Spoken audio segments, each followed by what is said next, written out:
आज का video Capricorn वालों के ऊपर है। कैप्रिकॉर्न वालों का मतलब मकर लग्न वालों का सितंबर मंथ 2024 कैसा रहने वाला है, उनकी हेल्थ कैसी रहने वाली है, उनका फाइनेंस कैसा रहने वाला है, उनकी लव लाइफ, उनकी स्टडीज अगर वो स्टूडेंट है तो उनकी मैरिड लाइफ, उनका बिजनेस, उनकी जॉब, उनका करियर किस तरीके से रहने वाला है, हम इस वीडियो में चर्चा करेंगे। इवन अगर आपको किसी रेमेडी की जरूरत है इस मंथ तो वो भी हम इस वीडियो के दौरान ही कवर करेंगे। जय मां काली दोस्तों, मेरा नाम है श्रद्धा शर्मा। एस्ट्रो इनसाइट्स पर आप लोगों का बहुत बहुत स्वागत है। 78,000 से भी ज्यादा लोगों को अभी तक मैं काउंसिल कर चुकी हूँ। अगर आप भी अपनी कुंडली दिखाना चाहते हैं तो आप दिए हुए नंबर पर मुझे मैसेज कर सकते हैं। सिर्फ व्हाट्सएप मैसेज, कॉल मैं अटेंड नहीं कर पाती हूँ, तो आप मैसेज मुझे ड्रॉप कीजिएगा अगर आपको एनालाइज करवाना है, या फिर डिस्क्रिप्शन बॉक्स में भी एक छोटा सा पैकेज है।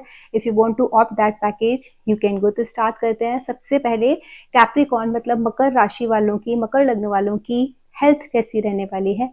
जिन लोगों का लग्न मकर है, मुझे ऐसा लगता है उन लोगों को थोड़ा सा हेल्थ इश्यूज में, वैसे कोई बहुत बड़ा कोई हेल्थ इशू मुझे नहीं दिख रहा है इन लोगों का आ रहा है, बट थोड़ा सा आईज पर ध्यान रखना है। इनकी आंखों से रिलेटेड अगर बहुत ज्यादा काम करते हैं, बारीक काम है, सारे टाइम स्क्रीन पर रहते हैं, हर वक्त फोन चलाते हैं, लैपटॉप चलाते हैं, या फिर रीडिंग इनकी बहुत ज्यादा है, तो definitely they have to take care of their eyes. Eyes से रिलेटेड प्रॉब्लम्स हो सकती हैं। इनको अपने खाने पर थोड़ा सा संतुलन रखना है।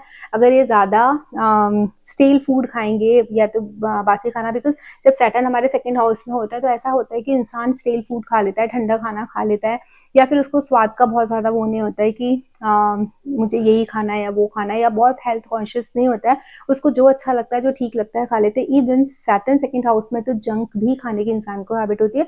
तो you have to take care of your eating habit if you want to be healthy. Otherwise health wise ऐसा कोई बहुत बड़ा प्रॉब्लम मुझे नजर नहीं आ रहा। When we are talking about the आपका फाइनेंस का पार्ट, क्योंकि फाइनेंस के लिए ना मुझे ऐसा लगता है कि आपको मेहनत इस टाइम में बहुत ज्यादा करनी पड़ेगी। मेहनत करने से आप डरोगे भी नहीं। आपको बहुत ज्यादा ऐसा है ना, एक्टिव बहुत रहने वाले हो इस मंथ में। आपको ना कहते हैं ना, कितना भी काम लाला करके दे दिया जाए आप करते रहोगे करते रहोगे करते रहोगे, और यही आपकी मेहनत है, यही सक्सेस का आपका कारण बन जाएगी। आपको बहुत ज्यादा सक्सेस आपके बिजनेस में मिलने वाली है, ग्रोथ आपकी बहुत फास्ट होने वाली है। लेकिन ये बहुत क्लियरली दिख रहा है कि आपको मेहनत बहुत ज्यादा करनी पड़ेगी।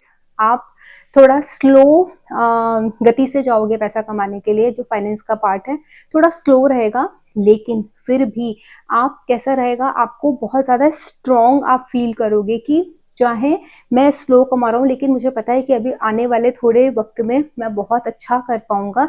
इस टाइप की भावनाएं लेकर के, इस टाइप की मेंटालिटी लेकर के आप इस पूरे मंथ में आपकी एनर्जी रहने वाली है। और डेफिनेटली ये जो आपके अंदर का जो आपका जो फील है कि होने वाला है होने वाला है, और वो होने ही वाला है।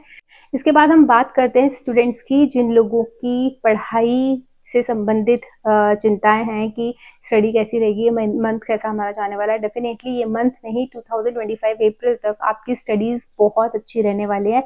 सिर्फ एक चीज है, आपको अपनी हेल्थ में एक चीज इंक्लूड करनी है, जो है फिजिकल फिटनेस। जितना ज्यादा फिजिकली अपने आप को फिट रखोगे उतना ज्यादा आप कंपटीशन जो फाइट कर पाओगे आपकी। क्योंकि देखिए, जब एक बोलते ना, कहावत है, healthy mind resides in the healthy body. जब आपकी बॉडी हेल्दी होगी तो ही आपका माइंड हेल्दी रहेगा, क्योंकि हेल्दी माइंड एक हेल्दी बॉडी में ही रहेगा ना। अगर आपकी बॉडी हेल्दी नहीं रहेगी तो आपका माइंड कैसे हेल्दी रहेगा। यहाँ पर मंगल आपके 6th हाउस में, 6th हाउस आपके डेली रूटीन का है, वहां मंगल आके बैठ गए। वो आपसे क्या डिमांड कर रहे हैं इस महीने, you have to put yourself in the physical task. आपको फिजिकली, चाहे आप वॉक करो या कुछ भी करो, या कोई स्पोर्ट्स खेलो, कोई गेम खेलो, कुछ भी करो, बट फिजिकल एक्टिविटी में आपको इन्वॉल्व होना है।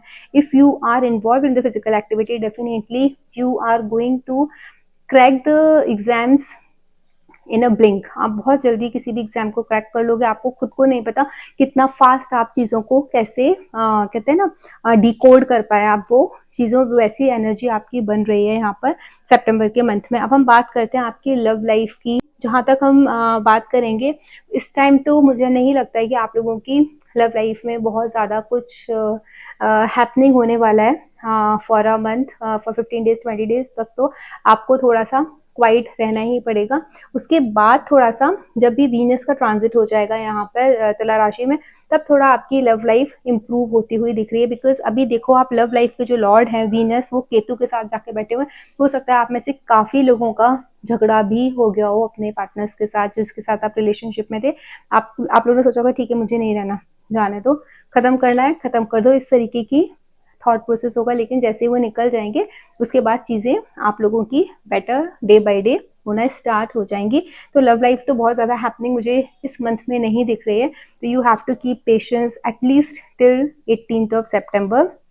After that when we talk about the business, हम जहाँ बिजनेस की बात कर रहे हैं, बिजनेस में तो मैं देख सकती हूँ क्योंकि राहु का 5th एस्पेक्ट आपके 7th हाउस पर आ रहा है, तो बिजनेस में तो ये एक्सपेंशन करा सकते हैं। राहु के जो डिस्पोजिटर है जुपिटर, वो भी वीनस के साइन में बैठे हुए हैं और त्रिकोण में बैठे हुए हैं। यहाँ पे हो सकता है कि आप अपने बिजनेस में इन्वेस्टमेंट ऐसा कुछ लॉन्ग टर्म इन्वेस्टमेंट कर दो, फ्यूचर प्लान करके कर दो कि ठीक है आज की डेट में मुझे रिटर्न नहीं मिल रहा है, बट मैं अगर इन्वेस्ट करूंगा तो चीजें मेरी ऐसे हो जाएंगी। जो लॉन्ग टर्म प्लानिंग होती है वो इस ड्यूरेशन में आप कर सकते हो when your Mars is in 6th house. क्योंकि 6th हाउस में मार्स का बैठना मतलब आपकी जो डेली एक्टिविटीज हैं उनमें बहुत ज्यादा कहते हैं ना क्विक एक्शंस लेके आना, वो एक्शंस लेके आ रहे हैं।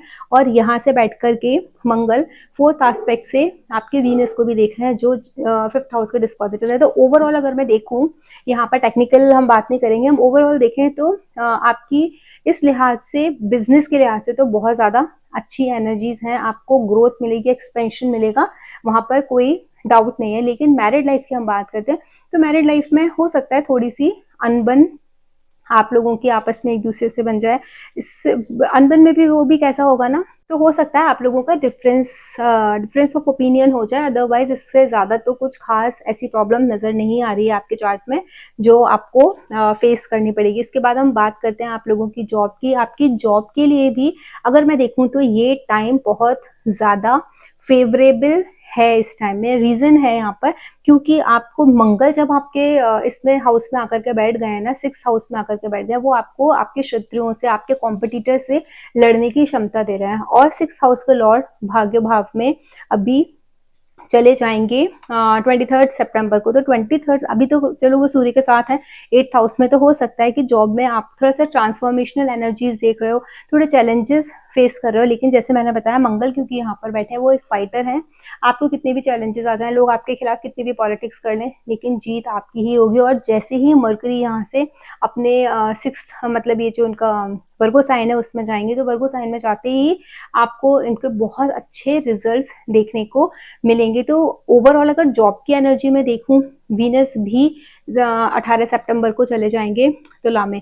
तो आप ये देखोगे कि आपके कर्म क्षेत्र की एनर्जी, आपके 6th हाउस की एनर्जी बहुत ज्यादा अच्छी और पॉजिटिव हो जाएगी। तो जॉब के लिहाज से मुझे ऐसा नहीं लगता है कि यहाँ पर कोई भी आपको तकलीफ देखने को मिलेगी। गेन्स हाउस के जो लॉर्ड है वो भी 6th में यहाँ पर आकर के बैठे हुए हैं जो आपके डेली वेजेस का है। तो डेली में भी आपको गेन्स होने के बहुत ज्यादा संभावना है। लेकिन चैलेंजेस तो डेफिनेटली आपको फेस करने पड़ेंगे क्योंकि ये लॉर्ड उठ करके यहाँ चले गए हैं। लेकिन आपको टेंशन लेने की जरूरत नहीं है। You will get a definitely support from your luck. आपको कॉन्स्टेंटली आपके लक से यहाँ पर सपोर्ट मिलेगा।